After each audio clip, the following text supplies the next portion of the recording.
C'était Florent Pagny avec Grandeur Nature. Il est 12h13 sur les ondes de Radio Tunis, chaîne interne. Autour de midi. Jusqu'à 13h30, on est avec vous, on ne vous lâche pas. Si vous êtes en train de déjeuner, écoutez, bon appétit à toutes et à tous. Et on continue, bien sûr, Autour de midi, et sur la plus belle des radios, Radio Tunis, chaîne internationale. Et tout de suite, j'ai le plaisir de recevoir un artiste qui a profondément marqué la scène du street art contemporain en Tunisie, comme à l'international. Il s'appelle Chouf, de son vrai nom Hosni Harteli, un créateur qui explore depuis des années la lettre. Non pas pour ce qu'elle dit, mais pour ce qu'elle montre, pour la forme qu'elle habite et pour l'émotion qu'elle dégage. Son travail entre calligraphie urbaine, abstraction graphique et gestes libres s'affranchit du sens pour célébrer le rythme, le mouvement, la matière vivante. Chouf transforme la lettre en rythme, en motif, en souffle. Il est l'un des 3 artistes aux côtés de Nebey et Rever, réunis dans l'exposition Main levée présentée à Meskville, à Sidi Bou Saïd, depuis le 11 novembre et jusqu'au 13 décembre 2025. Une exposition immersive qui met à l'honneur le trait, le geste manuel et cette force universelle du dessin comme langage visuel. Chouf est avec nous pour en parler. Bonjour et bienvenue. Bonjour Mahdi, merci beaucoup pour l'invitation, merci pour cette présentation. J'ai presque envie de te dire que, si on peut se tutoyer, j'ai un souci avec le vouvoiement. Moi je vous vois, mais vous pouvez me tutoyer, il n'y a pas de souci. Merci beaucoup. En fait, la présentation a résumé presque toute la démarche fondamentale, indépendante de cette exposition, qui regroupe mon travail, le travail des collègues et amis qui sont venus avec moi. Je me suis bien renseigné. Oui, et pas que. Même la formulation est extrêmement juste. Comme Merci. dit Camus, mal nommer les choses participe au malheur de cet univers. Et oui, on a la chance sur RTCI de bien nommer les choses, donc d'essayer d'en enlever un peu. Merci Chouf. C'est moi. Pour commencer, comment décrirez-vous l'esprit de l'exposition Main levée à quelqu'un qui n'a encore rien vu ? En fait, pour essayer de résumer le tout, moi et mes 2 amis et collègues, qui sont Nebey et Rever. Je ne sais pas si j'ai bien prononcé. Bon, pas de souci. Nebey, de son nom d'artiste, et Rêver. Oui. Dylan, il se fait appeler Rêver, mais moi, l'infinitif, ça me dérange, donc je l'appelle Revers. Donc, pour trouver un compromis, on a décidé tennis, il y a le revers. Ouais, exactement. Parce qu'en fait, son blaze, son prénom, il écrit souvent à l'envers. D'accord. Donc, comme tu as le D'accord, je vois. Revers, l'homme qui écrit à l'envers, D'accord. mais c'est Rêver et Nebey. En fait, on est des amis et collègues. On apprécie le travail de chacun de l'autre, l'un de l'autre. On est devenus aussi amis, vraiment amis, et ils ont l'occasion de venir en Tunisie à 2 reprises pour un festival qui a eu 3 sessions de festival qui s'appelle Deep in the Hood Festival à Haya Hlel. C'est moi qui ai pris la direction artistique. C'était un festival à l'initiative d'un ami et mécène. Réussi ? Oui, plus que réussi. D'accord. Alexandre Rattel, que je remercie énormément, puisqu'il m'a suivi dans mon délire, il a financé le tout, et on a pu aller à Haya Hlel pour faire de l'art. Du street art. De l'art. Okay. L'appellation du street art, elle me dérange un peu. D'accord, pourquoi ? C'est simple, parce que c'est de l'art contextuel, et l'art contextuel a dépassé cette mode de street art. Donc moi, j'aime mieux l'appeler art contextuel. D'accord. Ça dépasse les modes, et on a travaillé 3 ans. Ils ont fait partie des 2 dernières sessions. Il y a eu une très grosse interaction avec le quartier, donc avec les jeunes, c'est bien ça. Les vieux. C'est le but aussi, exactement, j'imagine. c'est le but. Le but, en fait, de la démarche qu'on a, artistique, et la mienne, spécifiquement, c'est de démocratiser et désacraliser la pratique. D'accord. Donc on va chez les jeunes, on va chez les pauvres, pour leur dire qu'ils ont le droit, et ils peuvent s'exprimer sans avoir le capital social. Connecter les gens, quoi. Exactement, pour connecter les gens avec eux-mêmes et avec les autres. On revient à la première question. Comment décrirez-vous l'esprit de l'exposition Main levée à quelqu'un qui n'a rien vu encore ? Qu'est-ce que vous pouvez lui dire ? Donner envie de venir. Donner envie de venir, ça va être, c'est quelque chose d'assez exceptionnel, puisque chacun travaille de son côté en règle générale. Donc quand il y a des collaborations, on a fait des toiles en commun, c'est toujours un exercice périlleux et difficile. D'accord. On a eu la chance de bien jongler sur le fin fil sur lequel on a marché. Donc c'est une occasion de voir l'interaction entre 3 démarches stylistiques différentes. On est sur du lettrage. D'accord. Il est commun et facile de faire des collaborations entre figuratif et lettrage, entre figuratif et abstrait. Là, c'est du lettrage qui se croise et qui se croise sans ego, puisqu'on est des amis. Ça donne quelque chose que j'espère joli, honorable et respectable aussi. Et interactive. Et la main levée, c'est parce que tous les trois, on est des artistes ouvriers.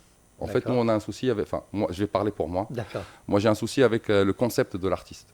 C'est le concepteur. Le concept, pour moi, est du vent s'il n'est pas matérialisé, s'il n'est pas plastifié. Donc, quelqu'un qui imagine un truc qui fait faire, c'est pas notre truc. Ça, c'est de un. Il faut le faire soi-même. Exactement. Exactement. Moi, j'ai vu Soulage, c'est ce qui m'a mis dedans, dans un documentaire sur France 5 ou sur Arte en 2004. Et ça remonte à bien loin. Ça remonte à bien loin. Moi, il avait une blouse noire, elle était blanche, mais elle est devenue noire puisqu'il avait les mains dans le combi. Et c'est ce qui a déjà cassé cette rupture. Et moi, j'avais une rupture par rapport à ça. Moi, j'ai fait de la science politique, de la sociologie. Donc, pour moi, l'art plastique, c'était un truc, entre guillemets, exclusif pour les riches. Enfin, on a d'autres soucis, on a d'autres problèmes. Et le fait de voir Soulage, avec les mains dans le combi, ça a changé la vision. Ça a changé ma conception de la chose. Donc, quelques années après, je me suis mis dedans, mais je me suis mis avec les mains dans le combi. Et la dernière chose pour spécifier pourquoi est-ce que c'est à main levée, c'est parce que il y a un souci, à mon sens, civilisationnel depuis quelques années, depuis la révolution industrielle, mine de rien, qui tend à automatiser, à machiniser l'humanité et sa civilisation. Avec l'IA, là, c'est encore pire. Donc on se retrouve avec des machines qui font de l'art, qui tracent. C'est robotisé, quoi. Exactement. Nous, on tient tous à l'humain. Exactement, à l'humain et au geste, au savoir-faire, à la dextérité. Main levée. Exactement, à main levée. On ne fait pas de projection, on ne gomme pas, on n'efface pas, on ne dessine pas. Par contre, on laisse des traces. Exactement. Laisser la trace, c'est ce qu'on a essayé de donner aux jeunes. C'est le capital qu'on a, de laisser une trace dans la vie. Exactement, et surtout de laisser une trace indépendamment de ce qu'on a la possibilité d'avoir comme matériel. Donc les jeunes à Haya Helel, on leur a dit ok, il n'y a pas de toile, il n'y a pas de peinture, ce n'est pas grave du tout, même pas. Vous avez des mares de café, vous avez du thé, vous avez des journaux, vous n'avez rien, c'est pas grave, prenez du sable. Prenez un bout faites quelque chose. Et faites. L'éphémère fait partie de l'essence même de cette existence. Tout à fait. Et ça aussi, cette notion de désacraliser le résultat plastique. Une toile, ça se vend cher, c'est un objet que les passionnés, investisseurs ou passionnés d'art possèdent. Nous, on veut leur dire, l'art, c'est autre chose. C'est pas que ça, quoi. C'est pas que ça. C'est ça, mais ce n'est pas que ça. C'est la finalité commerciale et matérielle de ça. Mais réellement, c'est un discours entre soi-même et soi-même, donc avec l'autre. Faites et effacez et repassez, c'est la notion. Soyez créatifs. Soyez créatifs et ne vous empêchez pas de créer, de recréer sur un tableau et de l'effacer.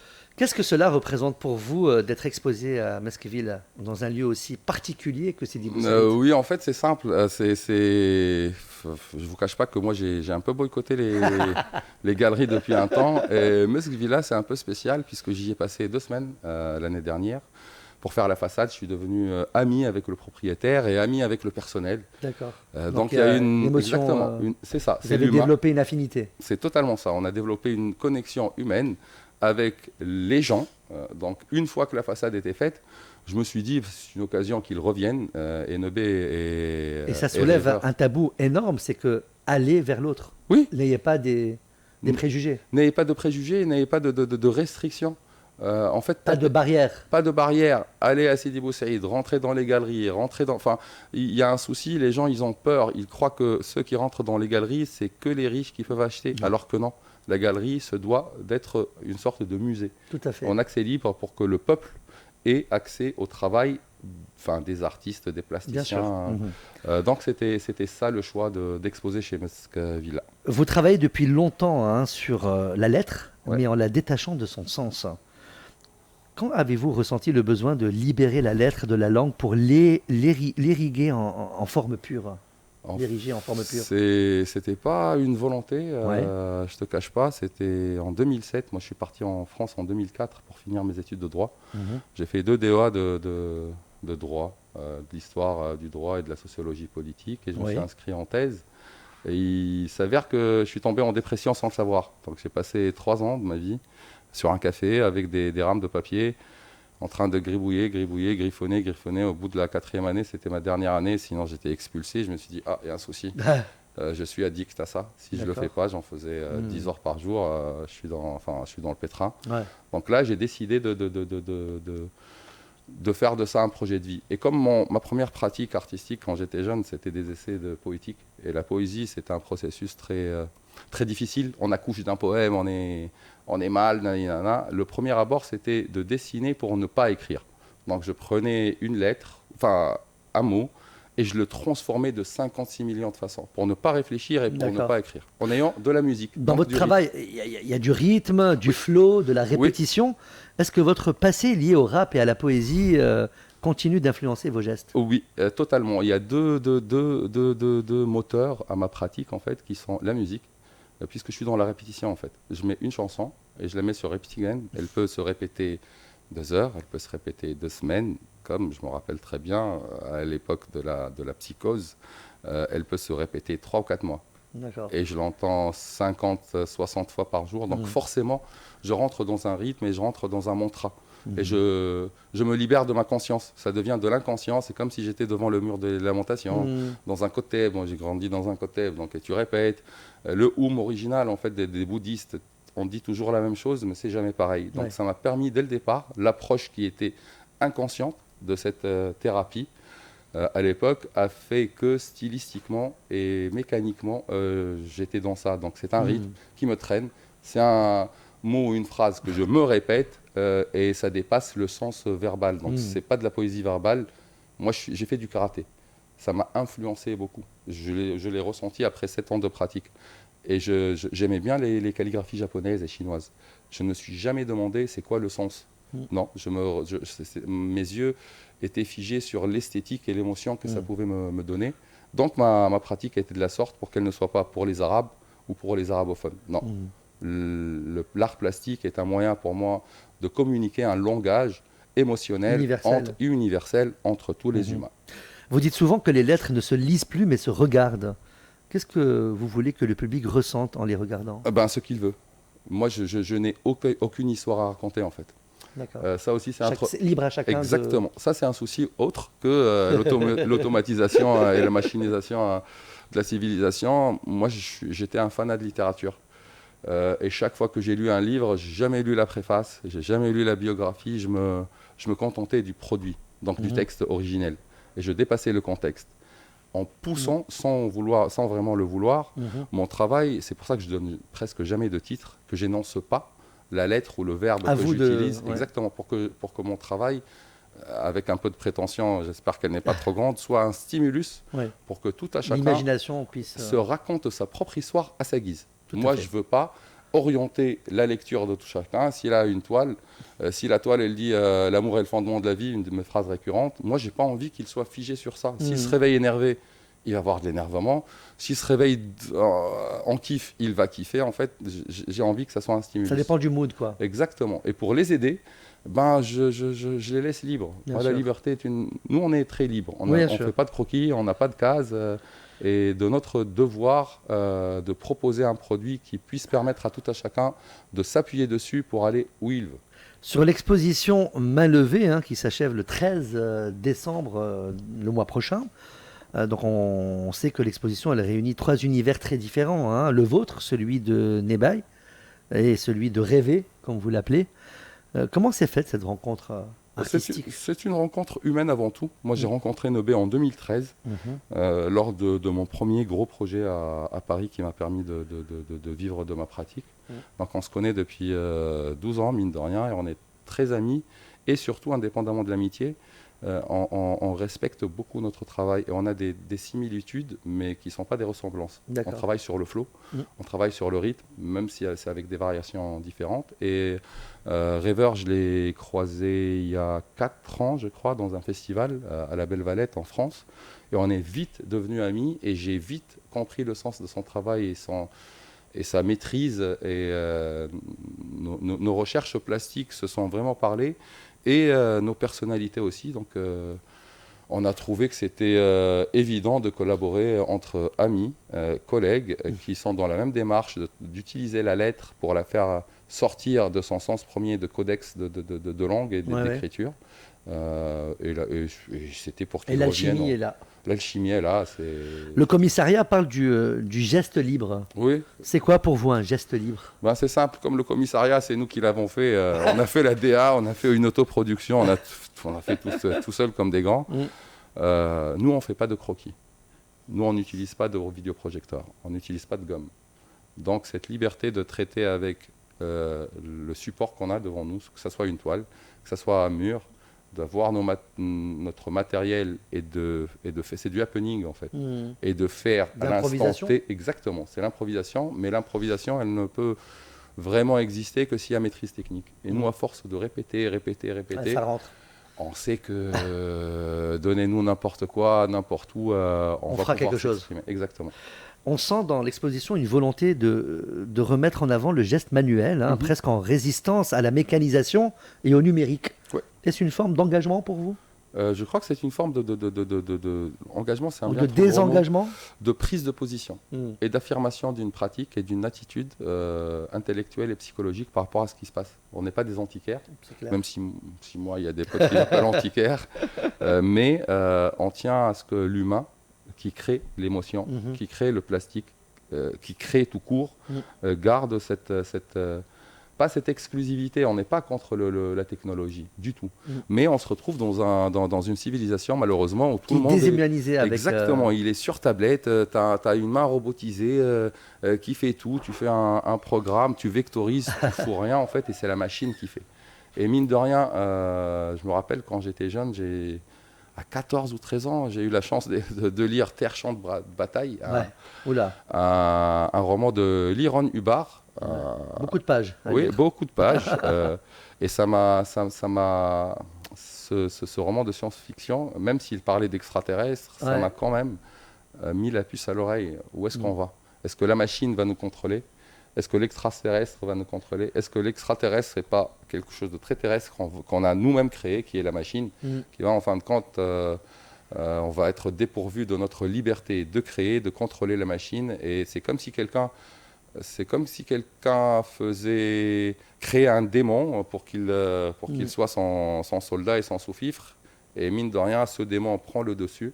Et c'est celui qui l'a créé qui en devient l'esclave. Et ça, c'est une attitude, je crois, qu'on a quelques-uns des collègues plasticiens dont on est conscient et on veut affirmer la chose humaine et l'humanité de la chose. J'aime bien. Pouvez-vous nous parler d'une œuvre en particulier dans l'exposition qui vous tient à cœur? Oh, ça c'est... Non, réellement non, parce que c'est comme nos petits-enfants en fait. On les accepte tous. On les aime tous. Et on les aime tous, et ils sortent tous de nos tripes en fait. Et nous, on ne travaille pas pour les autres, donc on n'est pas dans le jugement de la lecture d'autrui. La reconnaissance d'autrui. Donc nous aussi, on n'a pas vraiment un recul de jugement. Non, on fait. On réfléchit pas avant, on réfléchit peut-être avant, mais quand on fait. Voilà. Et une fois que c'est fait, c'est né. Ben on l'expose, on l'assume et qu'on aime ou qu'on n'aime pas, c'est fait. Exactement. Votre travail présente souvent des monochromes, des motifs répétés, presque abstraits. Comment naît une toile chez vous? C'est intuitif, préparé, improvisé? Non, c'est simple. Je me mets en condition. C'est toujours en transe. Oui, et ça c'est la musique. En fait, je travaille avec quelques chansons récurrentes et quelques phrases récurrentes que je me répète depuis 15 ans. Donc j'ai trouvé le moyen pour appuyer sur le bouton, pour me mettre en position émotionnelle. Donc je me mets je sais pas, il y a des chansons dures, mais Nina Simone, Sinnerman, elle est dure à écouter. Moi, quand j'ai commencé, je me rappelle que j'ai passé des semaines à écouter Sinnerman à la file. Donc là, ça devient du softcore. Donc moi, personnellement, je me mets en condition devant un mur, devant une toile. Les conditions, c'est quoi? C'est mettre ma musique, répéter dedans, choisir ma couleur, mes couleurs, choisir mon pinceau, prendre mon temps, choisir un prétexte de lettres verbales. Donc moi, je les appelle prétextes de lettres. Soit la phrase, soit le mot.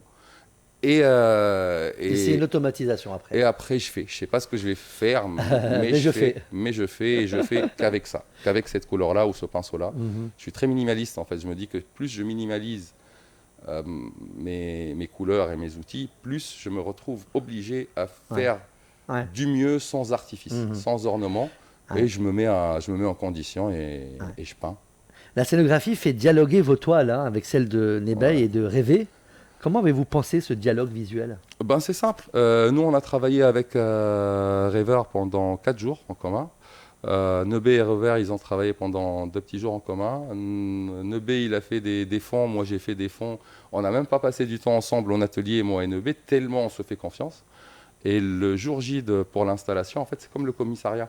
Moi, je suis juriste de formation, j'ai fait de la poésie, donc, comment dirais-je, j'exprimais la démarche et l'intention avec un discours, on sait le faire, donc on l'a fait.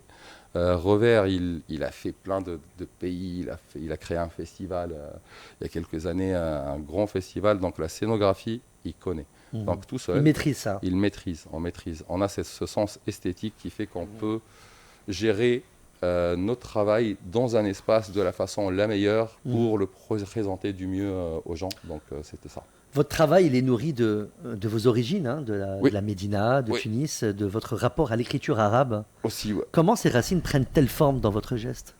En fait, elles prennent forme dans le choix de travailler avec la lettre. Je m'explique.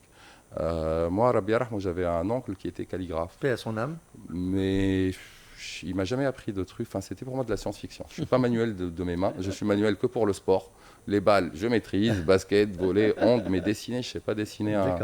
Je sais rien dessiner. Il s'avère que là, quand j'ai commencé en France, j'étais au bout de ma 4e année d'immigration. Inconsciemment, il y avait un appel à la source. Ma source première était le Medina, la calligraphie, chose que je détestais un peu parce que je trouvais ça très folklorique. C'est peut-être pour ça que mon travail n'est pas très arabisant. Les gens, ils font des courbes, ils font de la danse du ventre. Moi, je fais autre chose. Mon geste premier, il vient du karaté. J'ai fait beaucoup de karaté pendant 10 ans. Donc, je me suis rendu compte que même en utilisant des outils, exactement, des outils que les calligraphes n'utilisaient pas. Moi, ma façon, avec les outils que j'avais, c'était du karaté. Je déchirais les pages. Je me suis rendu compte, 7 ans après avoir commencé la pratique, que je faisais du karaté. Et c'est la voie du Budo, quoi. Le Bushido. La calligraphie est un art ancestral japonais qui est pratiqué avec une autre attitude. C'est pas l'attitude de plaire, c'est pas l'attitude des courbes, c'est une autre attitude. C'est une expulsion d'énergie et d'émotion. Et j'ai eu la grande chance d'avoir cette spécificité sans la chercher. Donc c'est ça qui a fait que la base de mon travail a pris comme matière première la lettre arabe. Si j'étais né à Disney, peut-être que j'aurais pris des Mickey Mouse pour construire avec. En fait, la lettre est une brique de construction. Le moteur commencement. Exactement. Le moteur de cette construction, c'est la musique et le rythme, pour être en transe et pour être dans une mantra. Et la dernière chose, et la façon de faire, elle est très japonisante. C'est le lâcher prise, ce qui fait que mes gestes sont un peu spéciaux sans vouloir sans avoir cherché de style, quoi. Le public tunisien lit-il différemment votre travail par rapport au public européen? Non, j'ai les mêmes soucis de lecture en fait. C'est malheureusement ou heureusement, ça dépasse la spécificité du regardeur, du chauffeur. Le texte est malheureusement sacré depuis la nuit des temps. Quand on voit un texte, on a besoin de savoir ce que c'est. C'est la table des matières, la table des lois, c'est sacré, c'est religieux, c'est juridique. Moi, dans ma démarche, c'est pour ça que j'utilise des trucs très cons quelquefois comme prétexte, c'est justement de dire aux gens, non, dépassez cette lecture. Donc je me retrouve en France, en Tunisie, aux États-Unis, n'importe où, avec des gens qui me suivent dans ma façon de faire, qui est exprimée par le titre, le nom artistique que je me suis trouvé, qui est dire chouf, c'est pas lit. Lire, regarde. Qu'est-ce que tu as écrit? Rien, débrouille-toi. Exactement. Je me retrouve avec des Français ou des Tunisiens, pour ne prendre que les 2 pays où je suis le plus souvent, qui sont, comment dirais-je, formatés par leur inconscient psychosociologique et qui me disent ouais mais c'est de la lettre religieuse. Je dis non, c'est pas de la lettre religieuse. C'est vous qui voyez ça. Et des religieux qui me trouvent pour un apostat. Mais c'est à l'envers, c'est haram, alors que moi non. Moi je travaille sur le profane du verbe pour leur dire que la sacralité de l'acte de partage émotionnel et artistique, elle dépasse le sens. Donc de là est née cette attitude, quoi. Pensez-vous que la lettre arabe, en tant que forme esthétique, a encore des territoires à explorer? Oui. Parfaitement oui, mais malheureusement, et ça c'est triste à dire, malheureusement je le vois depuis longtemps, depuis mon plus jeune âge, cette notion folklorique qu'elle soit chez les Arabes qui l'utilisent ou qu'elle soit chez les Occidentaux qui le regardent, cette notion des 1001 nuits, elle ne veut pas nous lâcher. Et moi, une de mes prétentions, c'est de lutter contre ça. C'est pour ça que ceux qui suivent le plus mon travail, c'est des latinos, parce qu'ils ont cette habitude du chulo style, ils s'en foutent du sens. Et ils partent dedans sans avoir peur, sans avoir de préjugés, sans me traiter de barbu, ni me traiter d'apostat, chose que je ne suis pas. Exactement. Et ça, c'est un des points sur lesquels, et ça dépasse le plastique, on vient dans le politique. C'est pour ça que j'ai envie d'avoir cette esthétique-là, un peu dure, un peu anarchiste, avec beaucoup de coulures. Imposant. Exactement, imposante pour que les gens ils se demandent des questions. Moi, j'ai envie d'être un stimulus. Un stimulus, si le Il faut choquer pour faire réagir. Choquer, c'est un bien trop gros mot, mais il faut stimuler. Donc moi, je viens, je stimule. Pour quelques-uns, mon stimulus, c'est hardcore et ça pique beaucoup. Pour quelques autres, c'est soft et c'est plus facile pour eux chacun sa vision de la chose, de rentrer dans le mouvement. On parle souvent de vous comme d'un pont entre la calligraphie traditionnelle et les nouvelles écritures visuelles de la rue. Comment voyez-vous l'évolution du street art en Tunisie aujourd'hui ? Pour parler que de street art, pas de horoufiyet. Je ne parle pas de calligraphie ou En fait, c'est très réjouissant. C'est la chose la meilleure dans cette mode, entre guillemets, de pratique artistique de street art. Et là, la machine est utile, Internet est utile, c'est l'instantanéité. En fait, si quelqu'un fait un truc en Bangladesh, l'autre aux États-Unis, en 2-2, tout le monde voit tout. Donc il y a cette communion de gros villages qui stimule la lecture des autres collègues. Et l'envie aussi, peut-être. Exactement. Et ça met la chose en fait, la marmite, elle devient grande et on y met tous les ingrédients. Chaque chouka. Exact. Chaque chouka, une vraie chaque chouka, on met de tout. Voilà. Du chili con carne, du qarnit, de la pasta. Celui qui aime, il vient. Exactement. Et ça, mine de rien, la Tunisie, depuis... On n'était pas nombreux, nous qui vivions ici, ou même les 2-3 collègues qui vivent à l'étranger, on n'était pas nombreux à pratiquer. Et là, ce qui est cool, j'ai remarqué qu'après la Révolution, les gens se sont réappropriés la pratique et les murs. Moi, en 2007, c'était ma première pratique de street dans le quartier. J'avais peur, je l'ai fait de nuit. C'était sous Ben Ali, si je me faisais attraper mon truc, mes oncles ils m'ont dit que ça ressemblait au Fersi, au Perse. Ils m'ont dit tu vas être traité bien, t'es chia et tout. Donc c'était hardcore. Là, heureusement, les gens ont cette liberté de pouvoir s'exprimer. Ouais.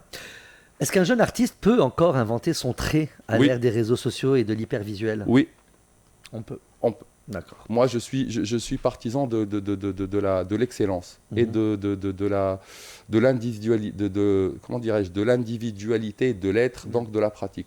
Par contre, et ça, c'est pas pour une critique que je fais pour les Tunisiens, par contre, vu cette mondialisation, mais ça, c'est vieux comme le monde, les copieurs, les voleurs, les sans style, les sans identité sont nombreux. Mais ce qui est cool, c'est que, heureusement, après, il va y avoir un tri. Et normalement, quelques impostures et quelques imposteurs vont rester. Et mon discours ne concerne pas que la pratique artistique en tunisien. Et les vraies choses, les vrais trucs de fond vont rester. Nietzsche, il va rester jusqu'à la nuit des temps. Par contre, un BHL ou un je ne sais quel philosophe de pacotille, ça va disparaître. Le Messaadi, il va rester jusqu'à la nuit des temps. Par contre, les pseudo-intellectuels tunisiens et autres pseudo-essayistes, ça va disparaître. Donc le bouffon du roi, cette notion du bouffon de roi, enfin le pseudo-intellectuel, le fou du roi, moi c'est surtout le bouffon. J'ai fait de la sociologie politique, on avait cette notion d'intellectuel. C'est bien, je prends bouffon du roi aussi. Il y a l'intellectuel critique, il y a l'intellectuel engagé. Pour moi, qui n'est pas si bouffon des fois. Hein. Exactement. Et il n'est pas si bouffon que ça, mais il est à la solde du dominant. Je suis très bourdieusien, moi. Dominant, dominé. Je me positionne comme étant quelqu'un de dominé qui veut dépasser la domination, mais qui veut venir aux dominants, leur dire ok, on peut ne pas se faire dominer. Bien sûr. Par cette attitude-là, par le capital, par quelque chose de très monotone artistiquement ou intellectuellement, par le dogme, par la route tracée où tous, comme des rats suivant une flûte... des moutons. Oui, moi, pire. Des rats suivant la flûte j'ai oublié le truc et qui tombent dans un ravin. Non, soyons conscients, soyons résistants et faisons. Chouf, est-ce que la transmission vous importe-t-elle ? Oui. Envisagez-vous des ateliers, des collaborations, des projets éducatifs ? En fait, j'y reviens à Deep in the Hood Festival qu'on a fait à Hayahlel. La base, c'était aussi de faire des ateliers. On a fait des ateliers avec les gamins. Justement, la transmission est un devoir pour moi qui incombe à chaque intellectuel ou à chaque artiste s'il prétend ouvrir sa bouche et dire « Ok, je fais la chose par égoïsme propre pour ma discussion avec moi-même, oui. Mais aussi par intérêt public et commun pour transmettre à l'autre et pas l'initier à ma propre pratique, non. Mais l'initier à sa propre pratique. Exactement, faites. L'initier à sa propre initiation. Commence, après on voit. Exactement, commence et après on voit. Qu'aimeriez-vous que c'est des questions de fin là, hein. Qu'aimeriez-vous que les visiteurs retiennent en sortant de l'exposition Main Levée? Ce qu'ils veulent. Qu'ils retiennent qu'on était 3 collègues et 3 amis à main levée dans peu de temps, avec peu de moyens, on a fait ça. Donc si nous on a pu faire ça en 3 jours, à 3, donc imaginez ce que vous pouvez faire à 50 pendant 50 jours. Tout à fait. Que préparez-vous pour la suite? Est-ce qu'il y a des projets, des résidences, nouvelles séries? Je ne sais pas encore, puisque... Là aussi, c'est de l'impro, hein, j'ai l'impression. C'est de l'impro, mais dans ce pays, en fait, je me suis un peu cassé la tête pendant des années à suivre des gens qui pensaient des projets que j'annonçais, à faire un saut par-ci, un barrage par-là, je ne sais pas, et je me retrouve en faisant rien. Donc, je préfère, le temps venu, quand le projet est fixé... On annoncera ça. Exactement. Là, par exemple, il y a un truc très important pour moi, qui dépasse la pratique plastique. Il y a le premier Open de Kendo en Tunisie.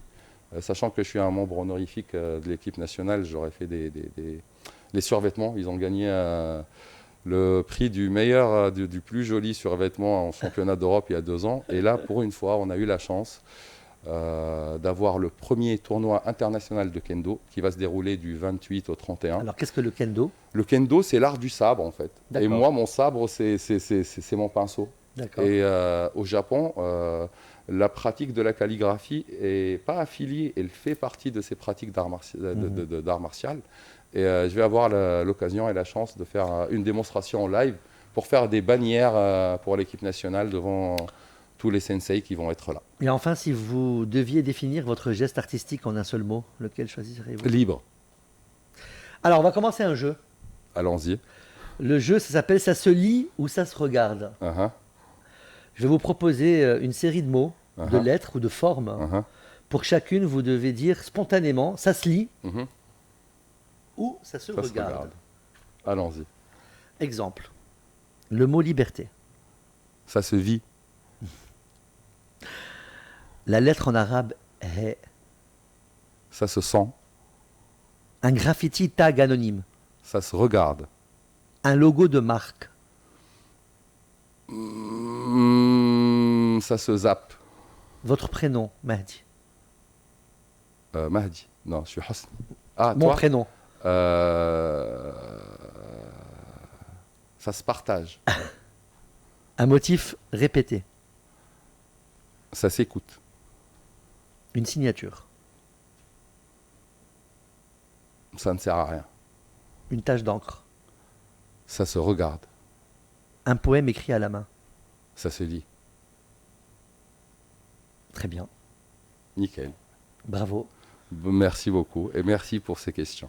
Chouf, merci infiniment d'avoir été avec nous aujourd'hui. Merci pour votre regard, votre geste et cette manière si singulière de transformer la lettre en mouvement, en rythme, en émotion pure. On rappelle que l'exposition Main Levée avec Nebey, Rêver et Chouf est à découvrir à Meskville, à Sidi Bou Saïd depuis le 11 novembre et ça se poursuit jusqu'au 13 décembre du mois prochain, bien sûr. Un parcours immersif, vibrant qui célèbre le trait, le geste libre et cette énergie du street art contemporain.